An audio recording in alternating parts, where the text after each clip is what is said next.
So yes, I'm Karen Nershi. I'm very excited to be presenting today on my work on testing cryptocurrencies anti-money laundering laws. And thanks so much to the Stanford Blockchain Seminar for hosting me today. So just a little bit about me. I'm a postdoctoral fellow at the Stanford Internet Observatory. I earned a PhD in political science from the University of Pennsylvania. And my research focuses on understanding the impact of new technology and how we can use new technology to study traditional questions in political science. So just to give you an overview of what I'm going to be talking about today, I'm going to provide a brief about 10-minute overview of my most recent work, which is assessing the political motivations of ransomware groups. I'm going to spend most of the time talking about my project, looking at cryptocurrencies anti-money laundering laws, and then probably we'll have a little bit of time for the Q&A. So first of all, I'm going to present a little bit about this project that I'm doing with Shelby Grossman. So I think ransomware is a cryptocurrency adjacent topic. So, let me move this. Oops. It's like the arrow isn't available. Yeah, the mouse button. Okay, perfect.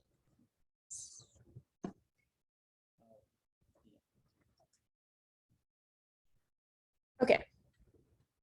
So this is broadly a cryptocurrency adjacent topic, and I think there are some interesting policy questions here related to ransomware groups and cryptocurrency. So I'm also happy to talk about that if anyone is interested. So ransomware has been getting a lot of growing attention in recent months and the last year. In particular, the Colonial Pipeline attack, which happened about a year ago, attracted a lot of attention, caused fuel shortages on the east coast of the US. So generally with these attacks, we have malware that encrypts computers' files, and then the attacker demands that they pay a ransom in cryptocurrency to get access to their files. So typically, ransomware has been thought of as a form of financial crime in that attackers are really just financially motivated.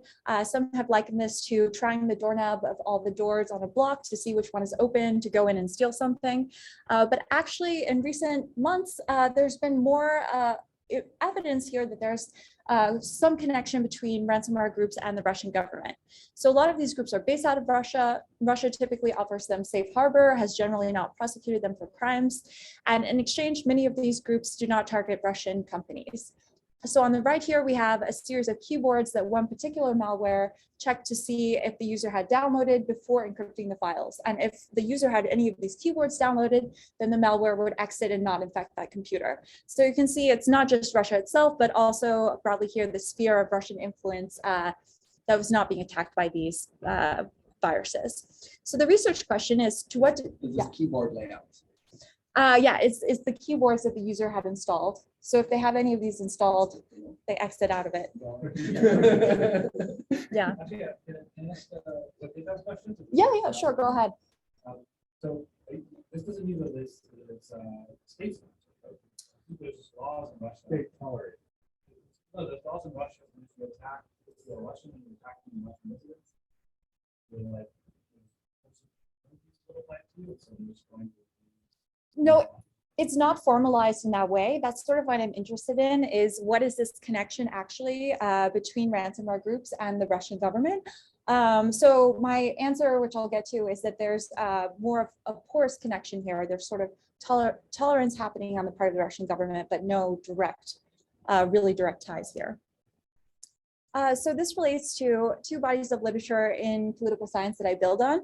One is looking at cyber warfare, and some have theorized that actually actors will just complement existing military strength with cyber warfare. Instead, this research shows that ransomware groups really are attacking the private sector within countries and having a big impact. It also touches on attribution difficulties, which some have argued will lead to an increase in cyber attacks. And this research, I'm showing that really plausible deniability is oftentimes enough, or the Russian government is getting a benefit from plausible deniability, even if there's a general idea of where the attacks are coming from. It also relates to the literature on organized crime and the government. So typically people have thought about organized crime groups as really an opposition to state authority, operating weak states, kind of filling a vacuum. But more recent research argues that governments may sometimes outsource certain tasks to organized crime groups. And so in this case, ransomware groups are sometimes operating akin to organized crime groups. And in this case, we're finding some evidence that the Russian government outsources some types of activities to them. So my predictions here center around the timing of attacks. And specifically, I predict that attacks against sensitive targets, primarily which would be public sector targets, public offices, schools, universities, and so forth, will increase before elections in Western countries. And the second prediction here is that attacks by Russia-based groups will increase before elections in Western countries. And so the data that we use is a victims data set, a data set of over 2,000 victims that me and my research assistants collected from the dark web. And I'll touch more on that in a minute. Also, a data set I collected of information about ransomware groups, typically where they're located, the structure of the group, and some other attributes. And then third, I'm using a set of leaked data from the biggest ransomware group currently, Conti, which is a set of leaked chat logs that span 13 months of the group's communications. And so,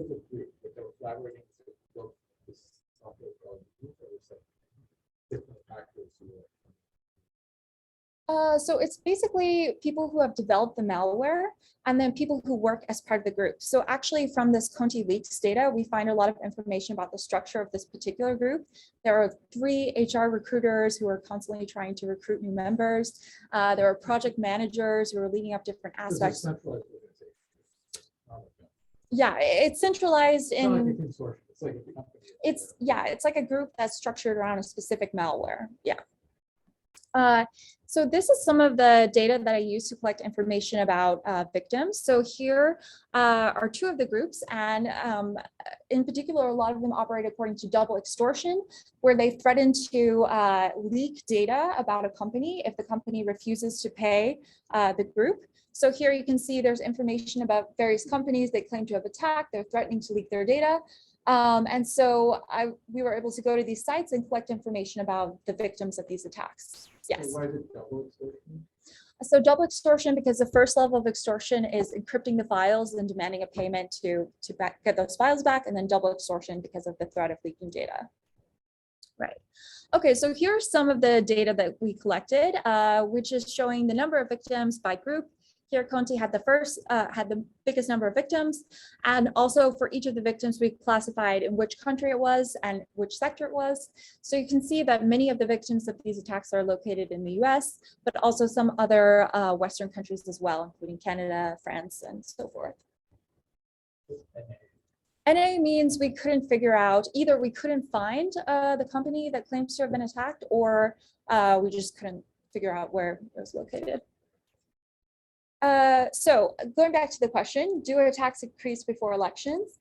And so we consider attacks before elections in the 6 countries that experienced the most ransomware attacks: the US, Great Britain, Canada, France, Germany, and Italy, between August 1st, 2020 and May 1st, 2022.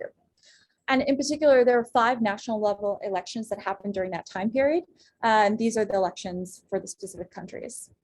And so this is the model that we use, which is looking at the number of attacks per day for a given country in the lead up. And here the independent variable is whether there's an election in that country, whether it was 1, 2, or 3 months before the election for that country. And we also include country and month fixed effects. So this gives you the results of the overall model for all ransomware attacks. And as you can see, there's no statistically significant relationship here between the periods before an election for a given country and the number of ransomware attacks. However, if we narrow this to look at only attacks against sensitive targets, which I realize that's covered by this part of my screen, but let's see. So basically, this is a category, it's still kind of hard to see, but it's government offices, schools, universities, utilities, public infrastructure, and businesses in the healthcare sector. Here, just looking at these types of attacks, there is a statistically significant positive relationship where there's an increase in the likelihood of an attack on a given day in the 2 and 3 months before an election. And also, if we look at attacks by Russia-based groups, there's also this statistically significant positive relationship in the 2 and 3 months before an election, where there's an increase in the daily chance of having a ransomware attack. Yeah, sure.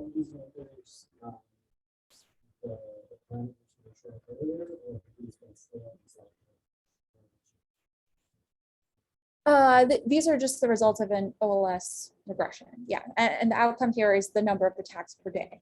Yeah. Yes, go ahead. The first one is flashing down, that is taking note for this, you must find out the ransomware after the work with the elections.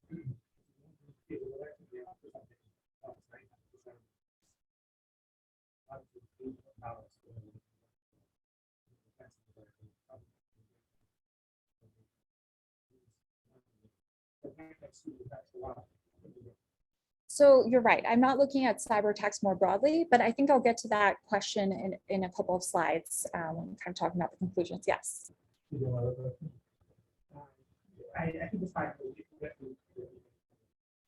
But I guess it might be hard to measure this. So the question I wonder is, like, are people more likely to put out against too much complexity? By the time it comes out, the election. Yeah, so this is a good question. Also something I've thought about. So I did so far look at chain analysis data from ransomware attacks. And here we have also the timing of when the people paid the ransom. We don't know though, like, okay, actually we do know the group that's behind it, but we don't know who paid. So we don't know which victim paid. But that actually wasn't a lot of data, a lot of payments. So I think I'm actually going to, there's another data set, ransomware, which I think has more payments related to ransomware attacks. So I'm planning to look at that as well to see if there's a relationship in the amount of ransoms people are paying before elections. Yeah, there is one question here, which is, are there any laws or other legal thought on cryptographically anonymous cryptocurrencies? For example, Zcash has cryptographic anonymity while Bitcoin does not. As the cost and availability of such anonymous transactions decreases, the use of such for tax avoidance might increase. So yes, that's a good point. I mean, so far, most of the cryptocurrency crime has happened in Bitcoin. It's just the most common cryptocurrency. I think so many of these payments are made in Bitcoin, probably the vast majority. However, people can always use other types of privacy coins after that if they're trying to launder the proceeds. And potentially, maybe we'll see an increase in other types of cryptocurrencies later on. But yeah.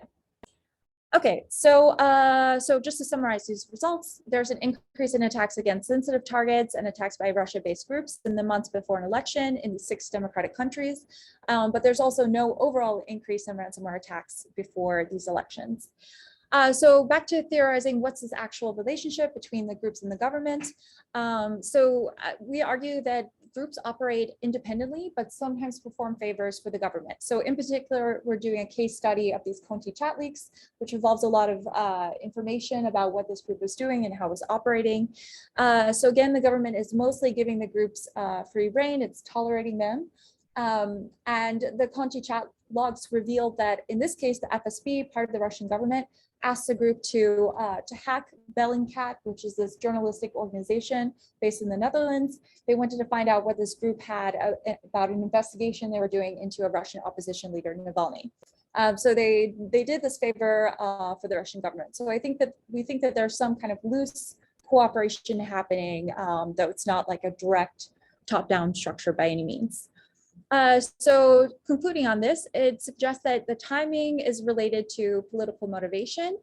These attacks may be part of a broader full spectrum effort by the Russian government to create chaos or uncertainty in the lead up to elections within democracies. So this would go along with other types of tactics like cyber attacks, like propaganda. So we're just theorizing that this might be another tool in the toolkit of what's happening in the lead up to elections. And it also suggests that the Russian government, in this case, has been able to benefit from plausible deniability, although their ability to do this might be, seems to be decreasing over time. So that's it as far as my overview for that project. Any questions? Yeah, go ahead.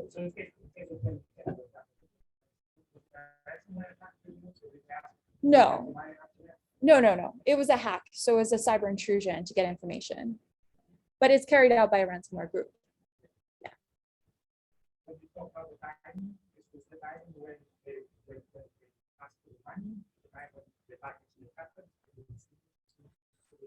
So in some cases, we were able to distinguish between the timing of the attack and and when the payment was basically demanded. But essentially what we're capturing is, the first day or the first couple days of the attack. Yeah, so we don't have necessarily the exact, we don't have the timing here of when the payment was made, but we assume that it's relatively close to when the attack happened. Yeah, go ahead. This is a question.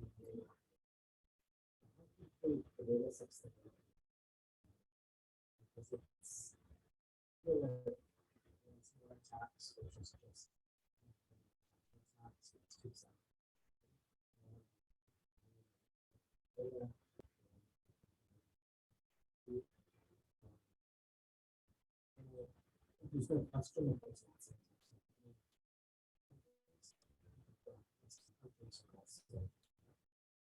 So the data set that you have in the usual.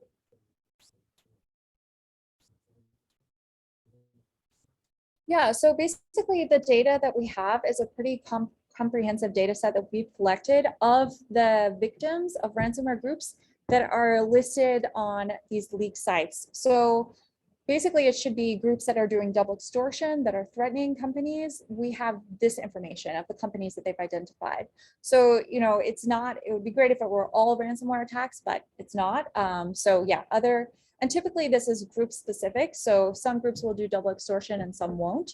Many of the big ones currently have been using double extortion, but there can still be some, some other things happening, some other attacks that wouldn't be captured here. Okay, cool, great. So then I'll move on to an overview of my research looking at anti-money laundering laws for cryptocurrency. And so I'm sure this is a crypto-friendly group. I'm sure all of you know about this, but in February 2022, the DOJ arrested 2 individuals connected to the 2016 Bitfinex hack. So these are just 2 30-somethings living in New York City. Probably wouldn't strike you as international criminal masterminds, but in this case, they were charged with trying to launder $4.5 billion worth of cryptocurrency. And they were caught through the application of anti-money laundering laws, which is the topic that I'm looking at, how countries can use anti-money laundering laws to catch criminals related to cryptocurrency crime. What was this hack about? So the hack of a cryptocurrency exchange, Bitfinex, which is one of the big ones, it happened actually in 2016, I believe. So the amount that they stole then was worth a lot less than it is today, just due to the appreciation. Yeah. Okay, so cryptocurrency has long been associated with crime, and it's also helped to give rise to a new ecosystem of cybercrime, including ransomware. And until recently, governments have been relatively slow to regulate cryptocurrency.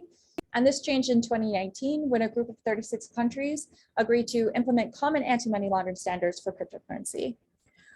So this question is kind of interesting from a political science perspective, because cryptocurrency actually began in part as an anti-government project. In particular, during the 1990s, there were a group of cryptographers and computer scientists who were communicating pseudonymously on online chat forums known as the Cypherpunks. And many of them had libertarian and sometimes anarchist leanings, and they believe that strong cryptography is a technological solution to the problem of too much government. So they really viewed cryptography and cryptocurrency as a way to challenge government's control over people's individual lives. So in particular, they envisioned that states would try to regulate cryptocurrency, but they thought that they wouldn't be able to succeed due to regulatory arbitrage. So basically, because of encryption on the web, even if one country tries to set up laws surrounding cryptocurrency, a user can always pretend that they're in another jurisdiction and access the services that way. So not only have individuals used encryption and things like that to try to get around regulations, but we also have cryptocurrency businesses that have seemingly moved around the world to different locations as part of an effort oftentimes to avoid regulation. So for example, Binance, which is a very big exchange, it started in China, it relocated to Japan in 2017 when the Chinese government started to regulate cryptocurrency. It claimed to be located in Malta for a while. Maltese regulators actually issued a statement denying that the exchange was located there in 2019. It's also been registered in the Cayman Islands and the Seychelles. And for a while, it also claimed to have no headquarters whatsoever. So essentially, the exchange couldn't be regulated because it was just a different type of company, no regulators, no headquarters.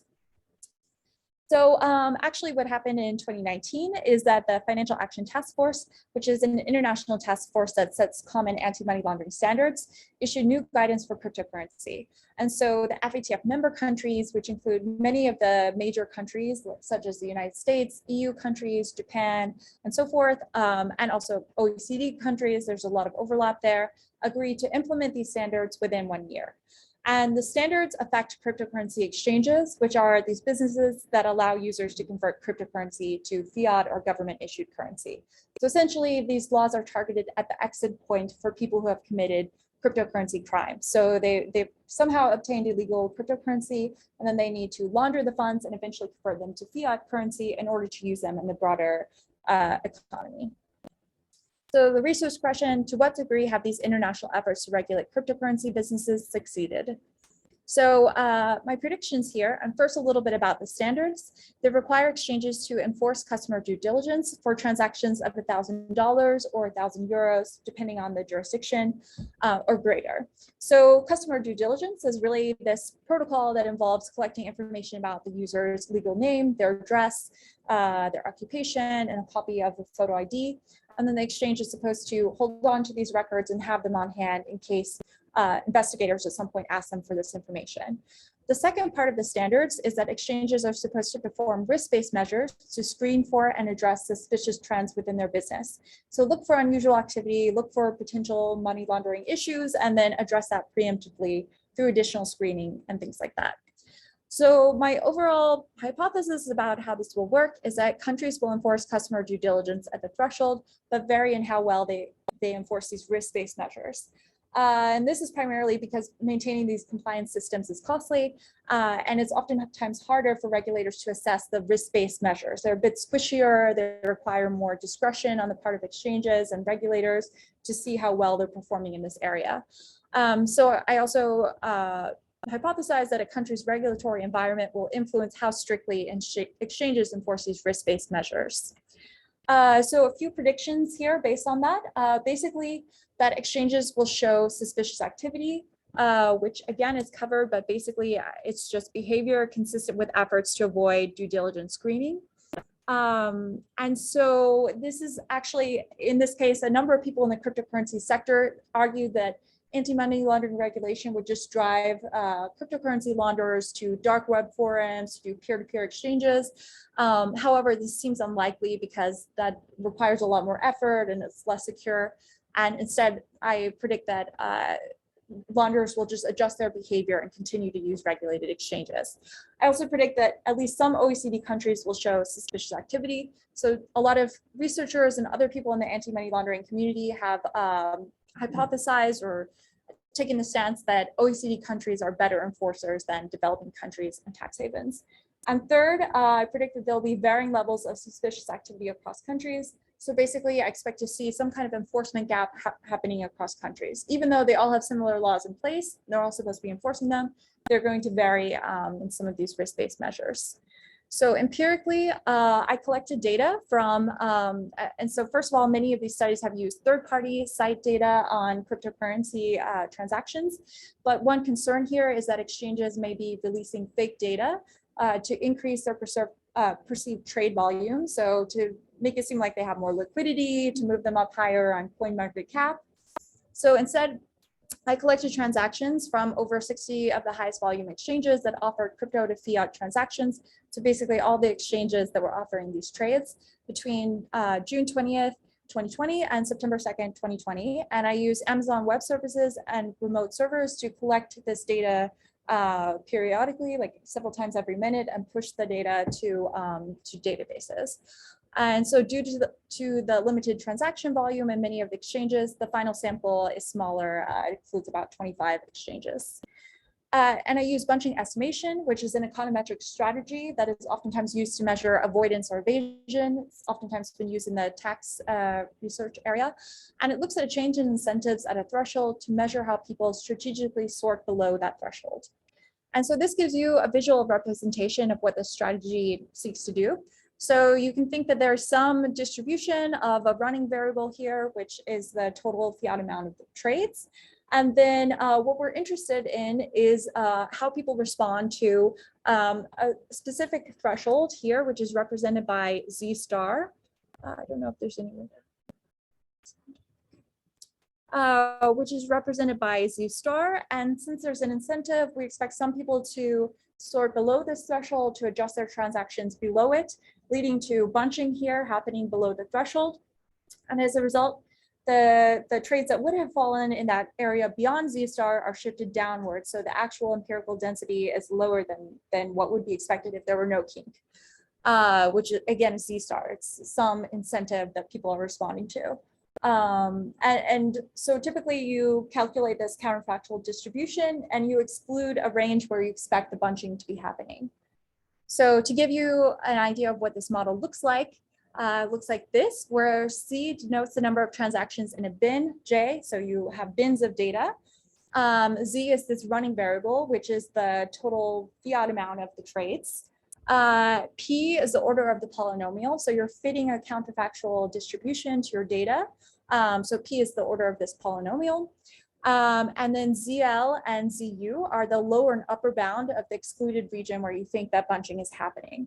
And so here the predicted counterfactual distribution is just the first half of this equation. So it's everything minus the contribution of the bins close to where you think the bunching is happening.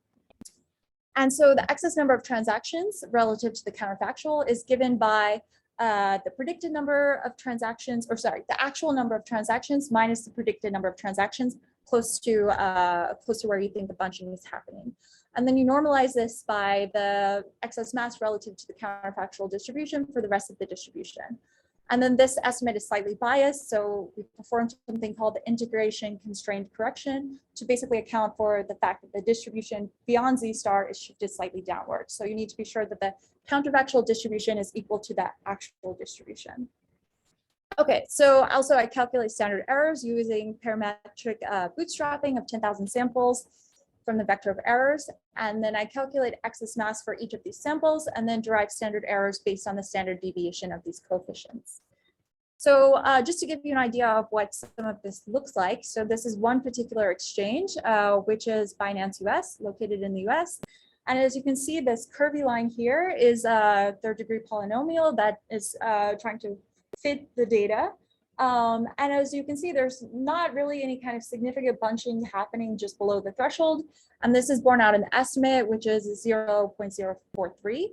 And it's not statistically significant. Yes.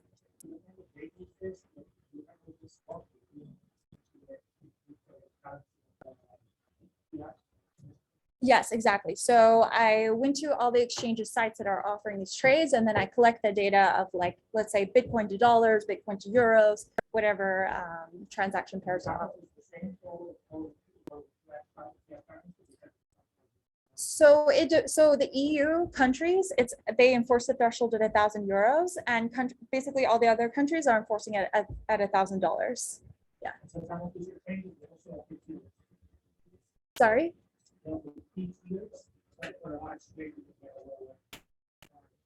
Mm-hmm.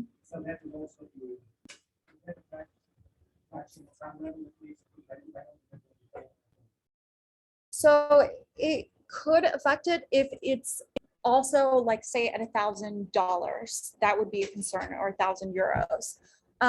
But in general, you know, I don't think, I wouldn't expect this to be a common thing that you would find across these exchanges.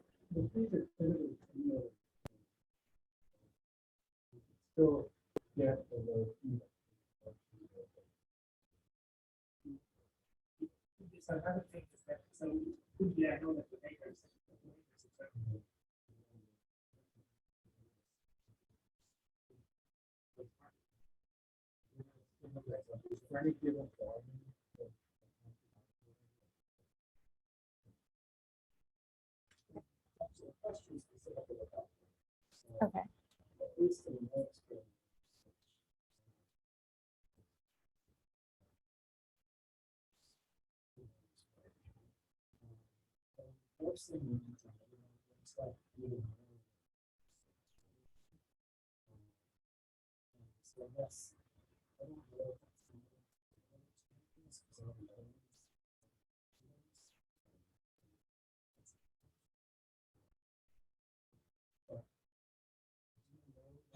the law is the policy level.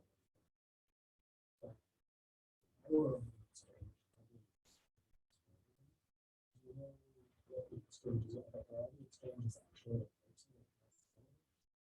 So we can be pretty sure based on the national law. So we have this international standard, right? And then countries are enacting laws that meet the international standard. So for example, for the EU countries, there's an EU level law that says at 1,000 euros, you have to enforce customer due diligence. So by looking at the national laws, this is what exchanges should be doing. In the US, actually, most of these exchanges will do it as soon as you register before you even do a transaction. So that's kind of the exception. But yeah, so I'm looking at the national law level.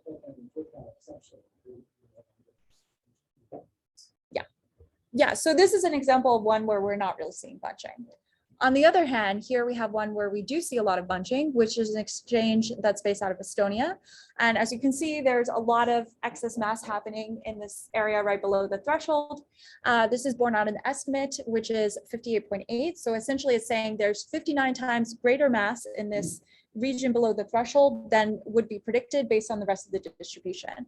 The standard error is 8.36, so it's statistically significant at p less than 0.00001. Okay, so before I move on to the results, I'll just spend a minute talking about what does this bunching implies. So I believe it implies that exchanges are enforcing customer due diligence at the threshold, but failing to perform risk-based measures. So there's a reason for people to sort their transactions below it, hence the bunching. But if exchanges were doing these risk-based measures, they should be screening for unusual trends and doing additional screening there.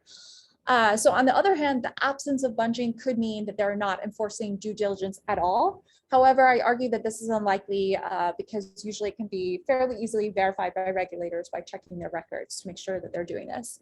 Another thing to note is that bunching does not necessarily denote criminal behavior. So it could be that someone wants to avoid due diligence screening for another reason, say they really care about privacy. However, I argue that this is unlikely to account for a lot of it because undergoing due diligence is not particularly taxing for individuals. It clears them for all future transactions of any amount. And at some points, avoiding it requires specific knowledge. So you have to know that the exchange is enforcing the threshold at $1,000 or euros. You have to know which currency they're doing it. And in some cases, for some trades, you even have to know the exchange rate between, say, dollars and euros if you're doing a trade from Bitcoin to dollars and an exchange that enforces it in euros to make sure that your transaction stays below the threshold. So regardless of whether it's actually all criminal or not, I would still argue that this bunching represents activity that exchanges should be preventing through risk-based measures. So it's still a lapse in their enforcement. Which exchange was this? Oh, this is one called CoinMetro. Yeah. Okay, so moving on to the results. And here yes, go ahead. I guess, well, maybe my experience is a little bit old because I've been doing this for a while, but in my experience, the really hard thing isn't trading, it's actually getting your money out of it. So I wonder if like some of these people are kind of like Stuck. yeah, they're doing the wrong thing. It's great. You can get it, you can like trade below, do 1 million trades a month below $1,000, and then, you can make all this money. It's good luck getting it out. You can also withdraw it at like 1,000 euros a day or whatever that is. So is there also like a daily limit for withdrawals here?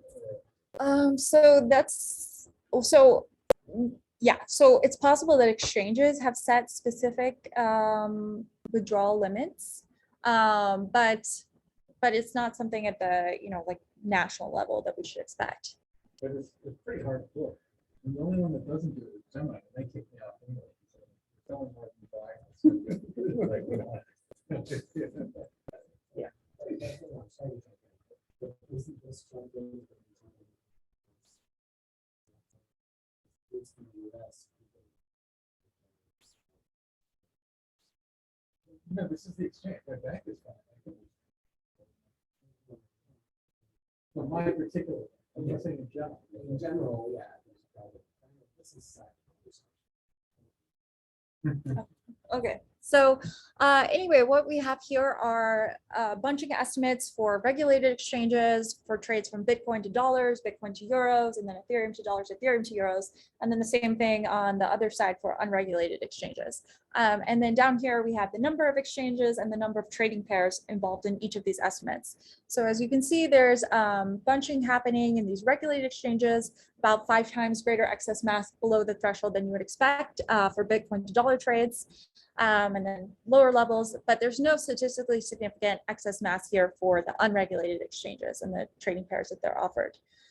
So maybe there's just something strange going on in regulated exchanges that's leading to bunching below the threshold. So I also test 2 placebo thresholds here, which are $500 or euros and $1,500 or euros. There's no really consistent pattern here, robust evidence of bunching happening below these placebo thresholds in regulated exchanges. I also look at the estimates by country, which is grouping the exchanges by country. And as you can see, Estonia here has the highest number of bunching, highest amount, about 59 times greater than expected below the threshold. China is about 11 times, Brazil 7 times, Japan 5, the UK around 3, British Virgin Islands, and then the Netherlands and Australia both have about twice the expected amount. The US does not have statistically significant excess bunching here, which again is the only country where exchanges are performing customer due diligence when they register new customers. So there's no incentive for people to sort their transactions below $1,000. And also here we have the placebo thresholds again on the top and the bottom, and we're not seeing a consistent pattern here of bunching around those. Is there any international equivalent to structuring, or is that just in the US?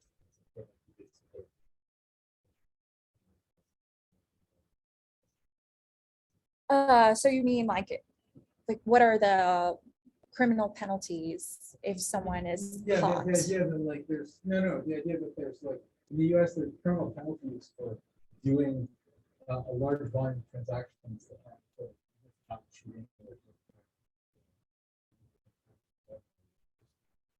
Yeah, it's called structure. So like in a way that could make it like if you are paying your taxes, you'd rather bunch on the other side, like just make sure the report is that they for structuring or worse.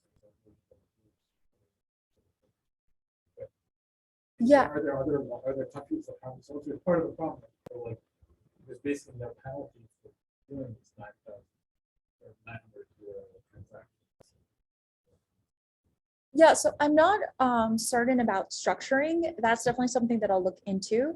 So I would say in general, as far as the internet, as far as countries go, there's a lot of standardization in the anti-money laundering laws that they have on the books, because the FATF has really pushed countries to adopt these similar standards, on the books. So whether these laws are actually enforced by all of these countries is sort of another question.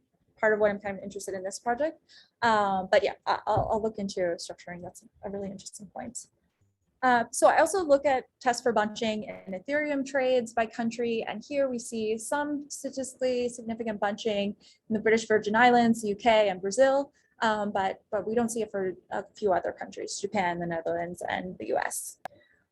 So to summarize these results, there's evidence of bunching below $1,000 or euros in regulated exchanges, but not unregulated ones. There's no really robust or consistent evidence of bunching below these placebo thresholds. And at the country level, we see bunching in most countries for these Bitcoin to fiat trades, but not for the US. And so these results are pretty robust given the variation in crypto to fiat prices across exchanges. So as I'm sure all of you know, each exchange has their own fluctuating exchange rate from crypto to fiat. And also this exchange rate is changing over time. So we have 2 months of data. And we also see this similar pattern in trades from both Bitcoin and Ethereum.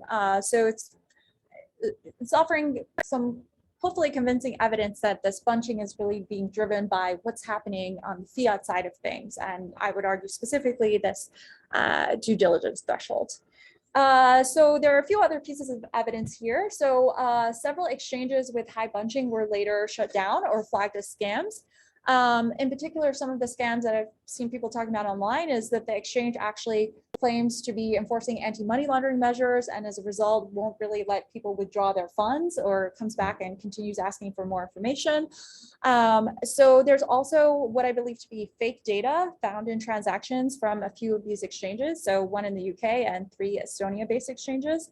So again, I argue this suggests poor regulatory supervision here. If the exchanges are sharing fake data and national regulators are not catching on. Yeah. Sorry, the fake data would be they want to show higher volume market cap, which they couple that to Yeah. $5,000. Yeah, exactly. So here on the left, I have what I think is seems to be real data. You see that there's bunching happening at different values, sort of messy looking data. And then on the right, what we have are some that seem to be a perfect exponential distribution. And then we also have this strange pattern where it seems like there are a lot of transactions at some value, and then it just dips down beyond a certain amount. So yeah. So I excluded these ones that I suspect to be fake from the analysis. So the discussion suggests that cryptocurrency launderers have not exited regulated exchanges en masse. Instead, individual strategic behavior has played into how people are responding to anti-money laundering laws. So it suggests that this should be taken into account, that people should pay more attention to this aspect when designing the laws. So one thing I would put forth is they could perform randomized screening of transactions within exchange, rather than using a sharp cutoff threshold, because it would make it more difficult for launderers to completely avoid due diligence screening. Another point here is that OECD countries are not immune to money laundering risk. We saw bunching in Japan and in UK-based exchanges. Here, there's some normative implications, and that some developing countries and so-called tax havens have felt like the international anti-money laundering regime was unfair or unjust to them, sort of blaming a lot on them. Instead, it seems like this is a problem for many countries. And this is also important because OECD countries account for a large volume of the transactions happening in regulated exchanges. So we can see this here. So what I've done is to calculate the total trade value in millions of dollars of what was part of the bunching, of what was the statistically significant bunching by country. So you can see that the bunching in Japanese exchanges totaled $2.1 billion, and in the UK it was $626 million. You see that it's significantly less for other countries, down to Estonia, $3.8 million. So it just tells you that a lot of the transaction volume is happening in these OECD countries. And so it seems at the international level, we should really direct attention to these countries first, and also then look more towards developing countries. So the third point here is that countries vary widely in how well they enforce these risk-based measures. So my research adds to the small but growing body of literature that documents enforcement gaps in the anti-money laundering regime. This is an audit study here that I'm referencing, but I'm using observational data here to look at this, and I also expand the analysis to a new sector, which is cryptocurrency. So these findings around enforcement highlight the need for assessments that are based on effectiveness rather than just assessing technical laws on the books, which has been the primary approach in the anti-money laundering regime for a long time. So just a couple of key takeaways then, as far as assessing the success of these international efforts. It suggests that states have made substantial progress toward implementing anti-money laundering laws for cryptocurrency. So we've gone from a case where basically none of these exchanges were registered, they're highly internet-based companies, to a case where many where they are registered in these countries and they appear to be enforcing customer due diligence at the threshold. But this variation in the enforcement of risk-based measures creates a loophole for criminals who are trying to engage in regulatory arbitrage. So at least at the time I did this assessment, it seems as though these criminals can continue to use regulated exchanges, but just adjust their behavior to avoid screening by the new laws. And that is it. Thank you so much. And I'm looking forward to your questions.